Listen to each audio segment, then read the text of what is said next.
एक गांव में एक आदमी रहता था जो बहुत बूढ़ा हो चुका था, जिस वजह से उसे कम दिखाई देता था और बहुत कमज़ोर हो गया। इसलिए अपनी बची कुची ज़िंदगी अपने बेटे के साथ बिता सके, इसलिए शहर में रह रहे उसके बेटे के घर रहने चला गया। बेटा एक शहर के छोटे मकान में रहता था।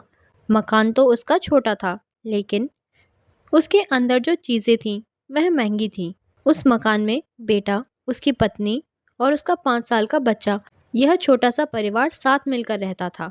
बूढ़े पिता के आने से उनके परिवार का एक सदस्य और बढ़ गया। यह पूरा परिवार रोज सुबह शाम डाइनिंग टेबल पर साथ में खाना खाया करता था। बूढ़ा पिता अपनी कमजोरी के चलते हमेशा खाने की चीजें नीचे गिराता रहता और कई बार उससे कांच के बर्तन भी टूट जाते। कुछ दिनों तक तो बहू और बेटे ने यह सब सहन किया, लेकिन बाद में वे दोनों बूढ़े की ऐसी हरकतों से चिढ़ने लगे। एक दिन बेटे ने कहा कि ऐसा कब तक चलेगा, हमें कुछ करना पड़ेगा। उसकी पत्नी भी इस बात से सहमत हुई।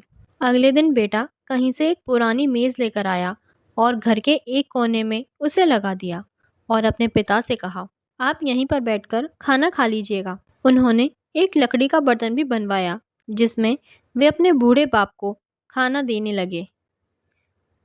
अपने कांच के कीमती बर्तन बचाने के लिए अपने बूढ़े बाप को लकड़ी का बर्तन देने में उन्हें ज़रा भी शर्म नहीं आई।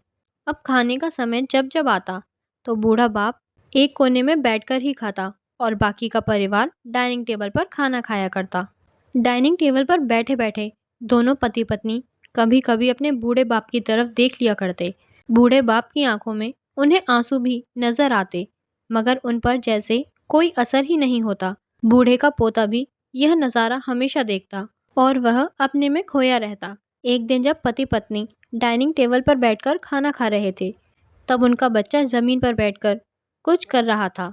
उन दोनों ने बच्चे के हाथ में लकड़ी का टुकड़ा देखा, लेकिन उन्हें कुछ समझ में नहीं आया कि बच्चा लकड़ी के टुकड़े के साथ क्या कर रहा है। जब बच्चे के पिता ने उससे पूछा कि बेटा आओ खाना खा लो, तुम नीचे बैठकर क्या कर रहे हो, तब बच्चे ने भोलेपन से कहा, अरे मम्मी पापा, मैं आप दोनों के लिए लकड़ी का बर्तन बना रहा हूँ ताकि आप दोनों को जब आप बूढ़े हो जाओ तो इसमें खाना दे सकूं। अपने मासूम बेटे द्वारा दी गई यह सहज बात दोनों के दिल में तीर की तरह उतर गई। दोनों एक दूसरे का चेहरा निहारने लगे। बिना कुछ कहे ही दोनों की आंखों में पानी आ गया और उन्हें अपने भविष्य की किताब अपने आंखों के सामने खुलती नजर आई। उन्हें समझने में ज़्यादा देर नहीं लगी कि अब उन्हें आगे क्या करना है। अगले दिन कमरे के कोने से वह पुराना मेज हट गया और अब बूढ़ा पिता और बाकी का परिवार साथ में मिलकर फिर से खाना खाने लगे। बूढ़े की कमजोरी की वजह से हो रही गलतियां भी अब किसी को नहीं चिढ़ाती थीं।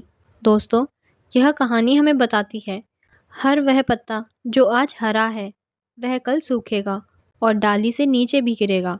इसलिए हमें अपने बड़े बूढ़ों का हमेशा ख्याल रखना चाहिए और हमें हमारे माता पिता और बुजुर्गों के साथ वैसा ही व्यवहार करना चाहिए जैसा हम चाहते हैं कि हमारे बूढ़े होने पर हमारे बच्चे हमारे साथ करें। कहानी पसंद आई हो तो वीडियो को लाइक, शेयर और चैनल को सब्सक्राइब ज़रूर करें। धन्यवाद।